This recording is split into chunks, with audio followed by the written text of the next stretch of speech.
সম্প্রতি সোশ্যাল মিডিয়ায় একটি ভিডিও ভাইরাল হয়েছে যেখানে দেখা যায় এক আফ্রিকান যুবক লন্ডনের ইসকনের এক রেস্তোরাঁয় ঢুকে চিকেন ফ্রাই খেতে শুরু করেন। যদিও ইসকন সম্পূর্ণ নিরামিষ খাবারের আয়োজন করে থাকে। ওয়ালটন এখন দেশের সীমানা পেরিয়ে পৌঁছে গিয়েছে 50টিরও বেশি দেশে। ওয়ালটন ঘরে ঘরে বিশ্বজুড়ে। এমনকি পেঁয়াজ রসুন তো দূরের কথা, সেখানে কোনো রকম আমিষ পদও পরিবেশন করা হয় না। অথচ এই রেস্তোরাঁয় ঢুকেই ব্যাগ থেকে মুরগির মাংস বের করে খেতে শুরু করেন এক ব্যক্তি। শুধু তাই নয়, রেস্তোরাঁর কর্মীদেরও সেই মাংস খাওয়ার জন্য প্রস্তাব দেন তিনি।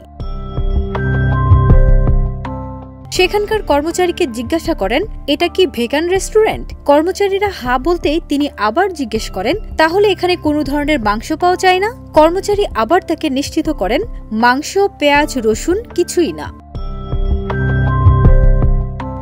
এরপরই যুবকটি সেখানে চিকেন ফ্রাই খেতে শুরু করেন। যুবককে থামাতে এগিয়ে আসেন অন্য কর্মচারীরা, কিন্তু তিনি কারও কথা শুনতে নারাজ। রেস্তোরাঁয় অন্য যারা খাবার খাচ্ছিলেন তাদের টেবিলের কাছে গিয়েও চিকেন অফার করেন। এভাবে কিছুক্ষণ চলার পর এক পর্যায়ে যুবকটি রেস্তোরাঁ ত্যাগ করেন।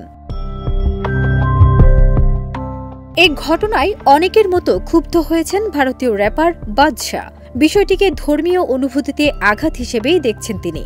এক্স হ্যান্ডেলে ভিডিওটি শেয়ার করে বাদশা লিখেছেন, এটা দেখলে চিকেনও হয়তো লজ্জিত হতো।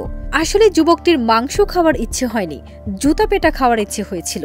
ভিন্ন মতের প্রতি অসম্মান জানানোর মধ্যেই আসল শক্তির প্রকাশ পায়। এর আগে বলিউড র্যাপার বাদশার বিরুদ্ধে উঠেছিল ধর্মীয় অনুভূতিতে আঘাতের অভিযোগ, হয়েছিল মামলাও। এবার একই কারণে গায়ক নিজে প্রতিবাদী হয়ে উঠলেন। তার এই প্রতিবাদ মন জয় করেছে অনেক অনুরাগীর। সেই সঙ্গে বাদশার ভক্তদেরও প্রতিবাদ করতে দেখা গেছে। ফারজানা নিকিতা, দেশ রূপান্তর।